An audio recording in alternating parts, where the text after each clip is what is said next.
हरि ओम। ओं नारायण नमस्कृत्यं नरचैव नरोत्तमं देवी सरस्वती व्यासं ततो जयमुद्रतं मुखं करोति वाचालं पङ्गुलगेत्ग्रीं जत्प्रातमा वन्दे परमानन्दमाधवं निगमकल्पतरुगिळतं फलसुखमुखाद्रव्यं संयुतं पिबत भागवतरसामणमुररसिकभुवक शान्ताकरभुजगशयनं पद्मनाभसुरेशं विश्वाधरगणसदृशं मेघवर्णं सुभागमं लक्ष्मीगन्धकळोनेनं जोगिर्हृदयान्यगम्यं वंदे विष्णु भवभैरं सर्वलोकैकनाथं जं ब्रह्मा वर्णेन्द्र रुद्र मरुतं सुनदे वेदं संग संग जं समघ ध्यानवस्थि तत्कदन मनसवस्थं जं जगिन जसतं न विष्णु विदुषण तस्मै श्री नमः। त्वमेव माता च पिता त्वमेव बन्धु च सखा त्वमेव विद्यां द्रविणं त्वमेव सर्वं मम देवदेव। ओं नमो भगवते वासुदेवाय नमः। नमस्कार दर्शक बंधु, मु ज्योतिर्विद हरस कुमार साहू आमर ये सप्तऋषि दिव्यदर्शन संस्थान चैनल को आपन को स्वागत करुछु। एबे कार्तिक मास चलछि। ये कार्तिक मास रे तुलसी इरा महात्म्य उपरे मु आज टिके आलोचना करिवि। काहेकि ना मोर बंधु सहचर माने जिज्ञासा करंती सब प्रत्येक दिन आपण आमिष भोजन कहीं करूना, तुलसी माल ये कंठरे कहीं पकई तार कारण कौन बतातु। विभिन्न प्रकार मत्य देला पर भी किसी लोक विश्वास जनित हुंती किसी न हुंती, तथापि एबे तुलसीर महात्म्य उपरे मुझे आलोचना करुच्ची। आम यदि शास्त्र पुराण को जीवा आम आमर पद्म पुराण हो किंबा गरुड़ पुराण रे तुलसीर महात्म्य भी वर्णित अच्छी। कारण सत्यजुग जितेबले जलंधर जो राक्षस थिले, जलंधर राक्षस पूरा देवता लोक समस्त को पाखे अभय वर थिला, अजय वर थिला, अमर वर थिला, जहाँद्वारा कि एते पराक्रमी एते वज्र थिले समस्त देवकूल को से अनिष्ट करथिले, समस्त को युद्ध पराजय करथिले।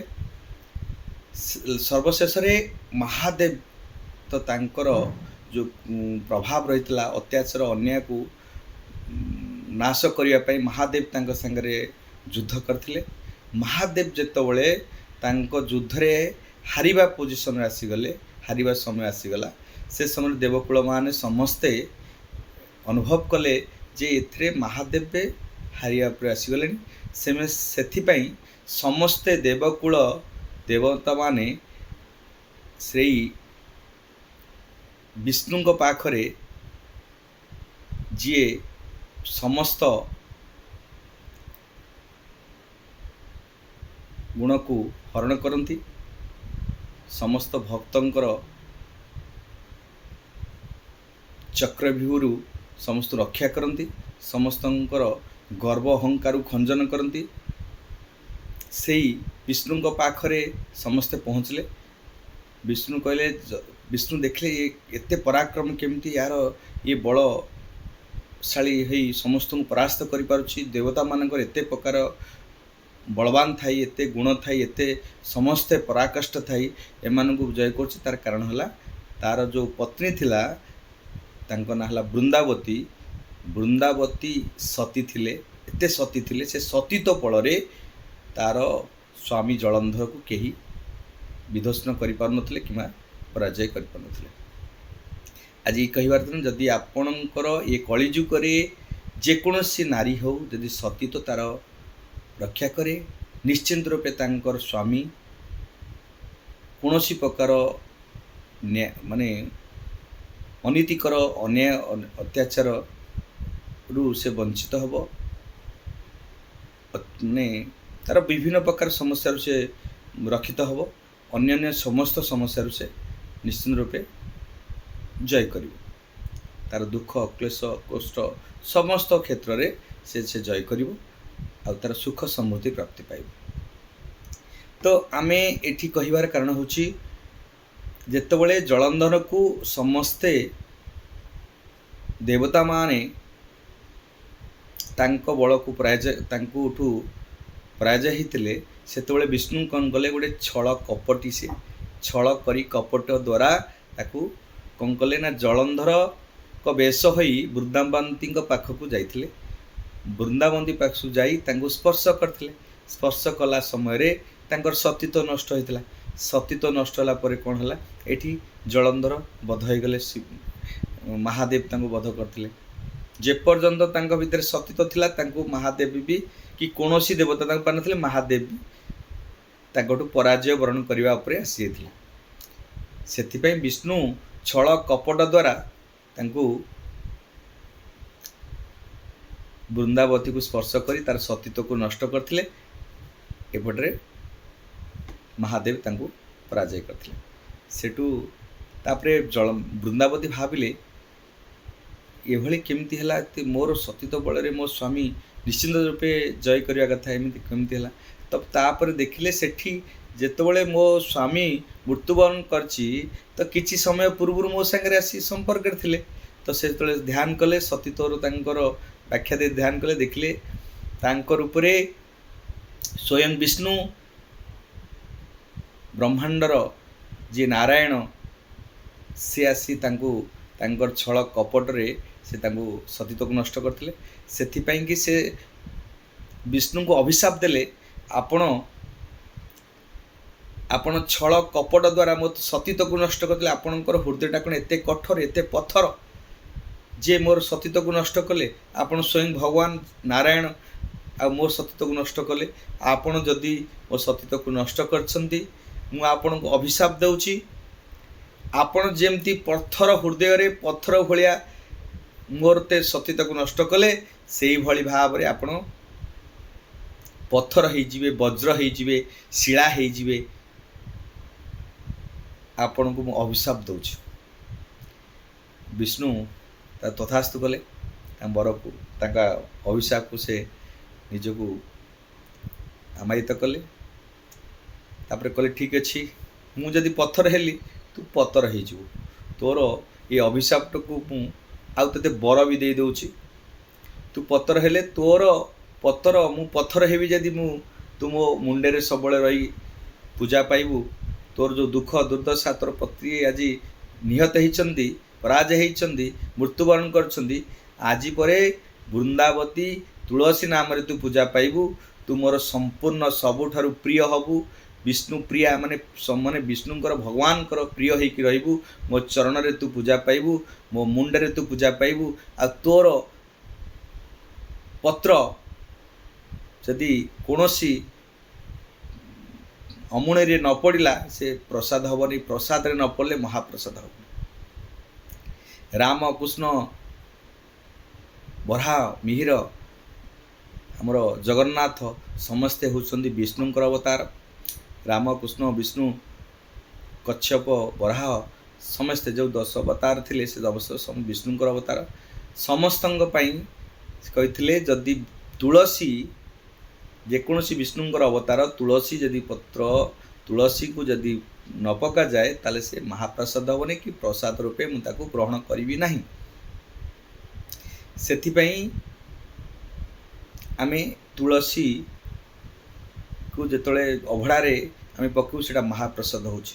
ଜଗନ୍ନାଥଙ୍କର ମହାପ୍ରସାଦ ତୁଳସୀ ନ ପଡ଼ିଲେ ମହାପ୍ରସାଦ ହେଇପାରିବନି। ଅମୁଣରେ ଯଦି ତୁଳସୀ ପଡ଼ିବ ତାହେଲେ ମହାପ୍ରସାଦ ହେଉଛି। ଆମେ ଯେତେବେଳେ କଣ୍ଠରେ ଏ ତୁଳସୀକୁ ଆମେ କଣ୍ଠରେ ଯେତେବେଳେ ଆମେ ଧାରଣ କରିଛୁ, ସେ କଣ୍ଠରେ ଆମର ତୁଳସୀଙ୍କର ଆମେ ଯାହା ବି ଆମେ ଖାଦ୍ୟ ଗ୍ରହଣ କରୁଛୁ, ତ ଆମେ ଇଏ ଶରୀରଟା ହେଉଛି ଭଗବାନଙ୍କର ଶରୀର, ହେଉଛି ଯେଉଁ ଆତ୍ମା ଅଛନ୍ତି ସେ ଅମର। ଆମେ ଗୀତାରେ ବି ଲେଖା ଅଛି, ଆପଣ ଜାଣିଥିବେ, ବାଂଶାଂସି ଜିନାନ୍ୟଂ ଯଥା ବିହୟଂ ନବାନି ଗମହନ୍ତି ନରପରାଣୀ ତଥାଂ ଶରୀରାଣୀ ବିହୟଂ ଜିନ୍ନଂ ନବାନି ସହନ୍ତି ନବାନି ଦେହି।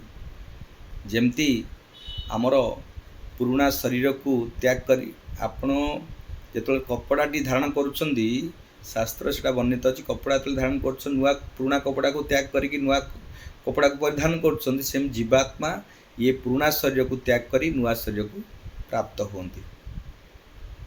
এই ଜୀବାତ୍ମାର ଅମର ନାହିଁ, ଜୀବାତ୍ମାର ମୃତ୍ୟୁ ନାହିଁ। ଏ ଜୀବାତ୍ମା ଆପଣଙ୍କ ପରେ ପରେ ପରେ ଜ୍ୟୋତିଷ ଶାସ୍ତ୍ର ଆମକୁ ବି କହେ ଆପଣଙ୍କର ପୁନର୍ଜନ୍ମ ହେଇ ଚାଲିଥିବ। ଯେପର୍ଯ୍ୟନ୍ତ ସଞ୍ଚିତ ଫଳ ଆପଣ ପୂର୍ବଜନ୍ମର କର୍ମ ଅଧିକାରୀ ଯେଉଁ ଫଳ ଆସିବ, ଏ ଜନ୍ମରେ ଆପଣ ପଞ୍ଚମ ଭାବରେ ଫଳ ପାଇବେ।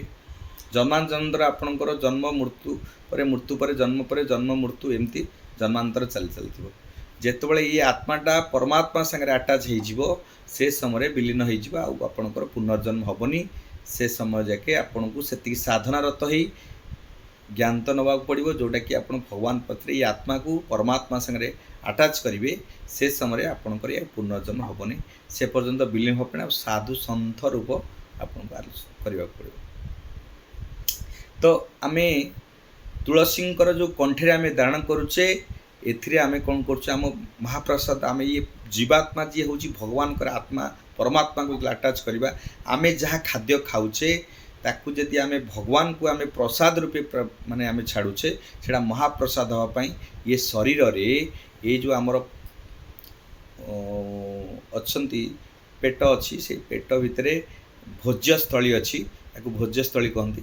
ଭୋଜ୍ୟସ୍ଥଳୀ ଭିତରେ ଯେତେବେଳେ ଆମେ ଯେକୌଣସି ଖାଦ୍ୟ ଆମେ ଖାଉଛେ ତା ଦେହରେ ଯଦି ତୁଳସୀ ପଡ଼ୁଛି ତାହେଲେ ସେଇଟା ମହାପ୍ରସାଦ ହେଉଛି। ଆମେ କଣ୍ଠରେ ଯେତେବେଳେ ଆମେ ତୁଳସୀଟି ଧାରଣ କରୁଛେ, ତ ଆପଣ ଯାହା ଖାଦ୍ୟ ଖାଉଛନ୍ତି ସେ ମହାପ୍ରସାଦ ରୂପେ ଇଏ ଭଗବାନଙ୍କୁ ଭୋଗ ଲାଗୁଛି। ଆପଣ ଭଗବାନ ଯଦି ଆତ୍ମା ଯଦି ଆପଣ ଭଗବାନ ସାଙ୍ଗରେ ଆଟାଚ୍ କରୁଛନ୍ତି, ତ ଭଗବାନ କ'ଣ ଖାଆନ୍ତି, ଆପଣଙ୍କୁ ଭଗବାନଙ୍କୁ କ'ଣ ଭଲ ଲାଗେ, ଭଗବାନ କ'ଣ ଆପଣ ଖାଆନ୍ତି, ମଦ ମାଶ୍ଚର୍ଯ୍ୟ ଖାଆନ୍ତି ନା ମତ୍ସ୍ୟ ଖାଆନ୍ତି ନା ଭୋଜନ କରନ୍ତି, କିମ୍ବା ମାଂସାହାରୀ ଭୋଜନ କରନ୍ତି? ମାଂସ ମଦ ମାଂସକୁ ସେ ପରିତ୍ୟାଗ କରନ୍ତି, ସେମାନେ ତ ଖାଆନ୍ତିନି। ତ ଆମେ ତାଙ୍କୁ ଦେଇକରି ଏ ଆତ୍ମାଟାକୁ କାହିଁକି ପାପ ପୃଷ୍ଟ କରିବା? ସେଥିପାଇଁ ଆମେ ଯେଉଁ ଖାଦ୍ୟ ଖାଇବା ତୁଳସୀ ଯୁକ୍ତ, ଆମେ କଣ୍ଠରେ ଯେତେବେଳେ ଆମେ ତୁଳସୀ ମାଳା ପିନ୍ଧିଛୁ, ସେ ଖାଦ୍ୟଟା ତୁଳସୀ ଟଚ୍ ହେଇକି ଯେତେବେଳେ ତୁଳସୀ ସ୍ପର୍ଶ ହେଇକି ଯାଉଛି, ତ ସେ ସମୟରେ ସେ ମହାପ୍ରସାଦ ହେଇଯାଉଛି। ଆମେ ସାଧା ଭୋଜନ କରିବା, କାରଣ ଆମେ ପରମାତ୍ମାଙ୍କୁ ଆମେ ଭୋଜ୍ୟ ଦେଉଛେ, ସେଥିପାଇଁ ଆମେ ସାଧା ଭୋଜନ କରିବା। ଯେତେ ସମ୍ଭବ ଆମେ ପିଆଜ ରସୁଣ ଛାଡ଼ିବା। ପ୍ରତ୍ୟେକ ଦିନ ଆମେ ସମ୍ପୂର୍ଣ୍ଣ ବିନା ପିଆଜ ରସୁଣର ସାଧା ଭୋଜନ ଆମେ କଲେ ସେ ତୁଳସୀ ମାନେ ସ୍ପର୍ଶ ହେଇ ଆପଣଙ୍କ ମହାପ୍ରସାଦ ରୂପେ ଇଏ ଆତ୍ମାଟା ପରମାତ୍ମାଙ୍କୁ ଭୋଗ ଲାଗିବ। ଯେଉଁ ଭୋଗଟା ଆପଣଙ୍କର ଇଏ ଶରୀରଟା ପରମାତ୍ମାଙ୍କର ବି ଭାବି ଆପଣ ଭୋଗ ଦେବେ, ଏ ଶରୀର ନିରୋଗ ରହିବ, ଶାନ୍ତି ରହିବ। ନିଶ୍ଚିନ୍ତ ରୂପେ ଆପଣ ଏହାକୁ ତୁଳସୀଙ୍କର ଯେଉଁ ମହାତ୍ମ୍ୟ ଥିଲା, ତୁଳସୀ ମାଳା କଣ୍ଠି ଧାରଣ କରିବାର ଯେଉଁ ମହାତ୍ମ୍ୟ ଥିଲା, ମୁଁ ଆପଣଙ୍କୁ ଅଳ୍ପକେ ସମୟକୁ ଧାରଣା ଦେଲି।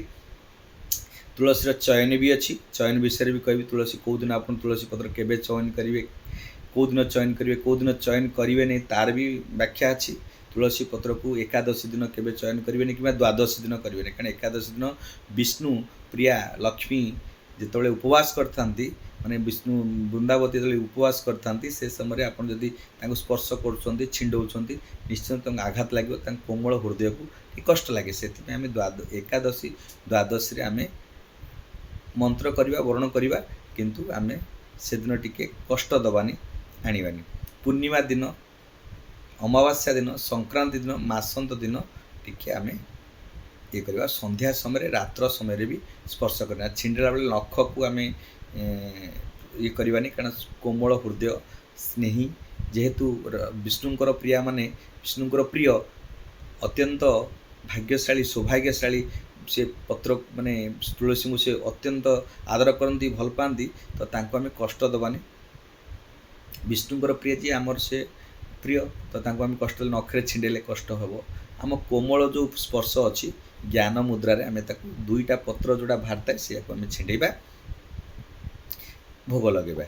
ଆଉ ସନ୍ଧ୍ୟା ସମୟରେ ଛିଣ୍ଡେଇବାନି, କିମ୍ବା କୌଣସି ଅମାବାସ୍ୟା, ପୂର୍ଣ୍ଣିମା, ସଂକ୍ରାନ୍ତି, ମାସରେ ବି ଆମେ ଛିଣ୍ଡେଇବାନି। ଆମେ ତାକୁ ତୋଳିବା ନାହିଁ, ସ୍ପର୍ଶ କରିବା। ତ କେତେବେଳେ ଆମେ ତୋଳିବା? ତ ଆପଣ ଚତୁର୍ଦ୍ଦଶୀ, ଅମାବାସ୍ୟା ପୂର୍ବ ଦିନ, ତାକୁ ଚତୁର୍ଦ୍ଦଶୀ ଦିନ ଆମେ ତୋଳିବା। ଚତୁର୍ଦ୍ଦଶୀ ପୂର୍ଣ୍ଣିମାରେ ଆମେ ଇଏ କରିବା, ମାସନ ଦିନ ତୋଳିବା, ଆମେ ସଂକ୍ରାନ୍ତିରେ ଆମେ ତାକୁ ବ୍ୟବହାର କରିବା, ବରଣ କରି ତାକୁ ବ୍ୟବହାର କରିବା। ସେମିତି ଦ୍ୱାଦଶୀ ଦିନ ଆମେ ତାକୁ ବରଣ କରିବା, ତ୍ରୟୋଦଶୀ ଦିନ ଆମେ ପୂଜା କରିପାରିବା। ଏହି ସମୟରେ ଆମର ପୂଜା କରିବା। ମୁଁ ଏବେ ତୁଳସୀଙ୍କର ମନ୍ତ୍ର ଗୋଟେ କହିଦେଉଛି। ସେ ମନ୍ତ୍ରକୁ ଯେତେବେଳେ ଆପଣ ସ୍ନାନ କରିବେ, ଜଳ ଦେବେ, ତୁଳସୀଙ୍କୁ ପ୍ରଣାମ କରିବେ, ତୁଳସୀକୁ ପ୍ରଣାମ କରିବେ। ତୁଳସୀଙ୍କର ମନ୍ତ୍ର ମୁଁ କହିଦେଉଛି। ଏଇ ମନ୍ତ୍ରଟି ଚଉରାମୂଳେ ଯେତେବେଳେ ପ୍ରଣାମ କରୁଛନ୍ତି, ଏ ମନ୍ତ୍ରଟି ପାଠନ କରି ସମସ୍ତେ ତୁଳସୀ ଚଉରାମୂଳେ ଆପଣ ପ୍ରଣାମ କରିବେ। ଦେଖିବେ ଆପଣଙ୍କର ଶରୀର ସବୁବେଳେ ନିରୋଗ ରହିବ। ଆମେ ମୁନି ଋଷିମାନେ ଜଣେ ଜଣେ ସାଇଣ୍ଟିଷ୍ଟ ମାନେ ବୈଜ୍ଞାନିକ ଥିଲେ, ସେମାନେ ବି ଜାଣିଥିଲେ ତୁଳସୀଙ୍କର ମାହାତ୍ମ୍ୟ କହିଲେ ଯେତିକି ଲୋକ ନ ଖାଇବେ, ତ ତୁଳସୀଙ୍କୁ ବିଷ୍ଣୁଙ୍କ ଉପରେ ଚଢ଼େଇକରି ତୁଳସୀଙ୍କୁ ଆମ ଶରୀରର ରୋଗ ବିଷୟରେ ଯଦି ଆମେ ତାଙ୍କୁ ଜଣେଇବା, ତାହେଲେ ତୁଳସୀଙ୍କୁ ଆମେ ବିଷ୍ଣୁଙ୍କ ଉପରେ ଚଢ଼େଇକରି ତାର ମାହାତ୍ମ୍ୟ ଉପରେ ବୁଝେଇକି ଯଦି କହିବା ସେ ଖାଇବେ। ସେଥିପାଇଁ ତୁଳସୀ ଯଦି ଆପଣ ପ୍ରତ୍ୟେକ ଦିନ ତୁଳସୀ କିଛି ଭକ୍ଷଣ କରୁଛନ୍ତି କି ତୁଳସୀକୁ ସେବନ କରୁଛନ୍ତି, ତ 36 ପ୍ରକାର ରୋଗ ଆଜ୍ଞା ଆପଣଙ୍କ ଶରୀରରେ ଭଲ ହେଇଯିବ। ଏଇଟା ଶାସ୍ତ୍ର ସମ୍ମତ, ବୈଜ୍ଞାନିକ ସମ୍ମତ ମନ୍ତ୍ରଟା କହିଦେଉଛି। ତୁଳସୀକୁ ଯେତେବେଳେ ଜଳ ଅର୍ପଣ କରି ପ୍ରଣାମ କରିବେ ଆଣ୍ଠୁ ଲଗେଇକିରି, ମିନିମମ୍ 2 ଫୁଟ ତୁଳସୀଙ୍କ ଚଉରାଠୁ ଟିକେ ସ୍ପର୍ଶ କରିବେନି, ଚଉରାକୁ ଛୁଇଁବେନି, କାରଣ ସେ ମା ସଦୃଶ। ତାଙ୍କଠୁ 2 ଫୁଟ ମିନିମମ୍ 2 ଫୁଟ 3 ଫୁଟ ଦୂରତା ଅବଲମ୍ବନ କରିକି ମୁଣ୍ଡ ଲଗେଇ ଆଣ୍ଠୁ ମୁଣ୍ଡ ଲଗେଇକି ସାଷ୍ଟାଙ୍ଗେ ପ୍ରଣିପାତ କରିବେ। ଗୋବିନ୍ଦ ବଲ୍ଲଭେ ଦେବୀ ଭକ୍ତ ଚୈତନ୍ୟ କାରିଣୀ ବିଷ୍ଣୁ ଭକ୍ତି ପ୍ରଦେ ଦେବୀ ତଂ ତୁଳସୀ ନମ୍ୟମ୍ୟହମ୍। এই মন্ত্রটিকে ଆପଣ ପାଠନ କରିବେ। କ'ଣ କରିବେ? ଗୋବିନ୍ଦ ବଲ୍ଲଭେ ଦେବୀ ଭକ୍ତ ଚୈତନ୍ୟ କାରିଣୀ ବିଷ୍ଣୁ ଭକ୍ତି ପ୍ରଦେ ଦେବୀ ତଂ ତୁଳସୀ ନମ୍ୟମ୍ୟହମ୍। এই মন্ত্রটিকে পাঠন କରିବେ। গোবিন্দ বল্লভে দেবী ভক্ত চৈতন্য কারিণী বিষ্ণু ভক্তি প্রদে দেবী তং তুলসী নম্যম্যহମ୍। এই মন্ত্র পাঠন କରି ପ୍ରତ୍ୟେକ ଦିନ ପ୍ରଣାମ କରନ୍ତୁ। ଆଉ ତୁଳସୀ ମାଳ କଣ୍ଠ ପକାଇବାର ଯେଉଁ ମାହାତ୍ମ୍ୟ ଥିଲା ମୁଁ ଆପଣଙ୍କୁ ଜଣେଇଦେଲି। ବହୁତ ମୋତେ ଜିଜ୍ଞାସା କରିଥିଲେ, ତାର ଜ୍ଞାତ ରୂପରେ ମୁଁ ଆପଣଙ୍କୁ ଏତିକି, ଯେତିକି ମୋର ଇଏ ଛୋଟ ହୃଦୟରେ ଛୋଟ ମଣିଷଟିଏ, ମୁଁ ଆପଣଙ୍କର ଯେତିକି ମୋର ଜ୍ଞାତ ଥିଲା ମୁଁ ଆପଣଙ୍କୁ ସେତିକି ଆପଣଙ୍କୁ ଏ ବିଷୟରେ ସମ୍ୟକ ଧାରଣା ଦେଇଛି। ଜୟ ଜଗନ୍ନାଥ, ଜୟ ମା ଶାରଳା, ଓಂ ନମୋ ଭଗବତେ ବାସୁଦେବାୟ ନମଃ।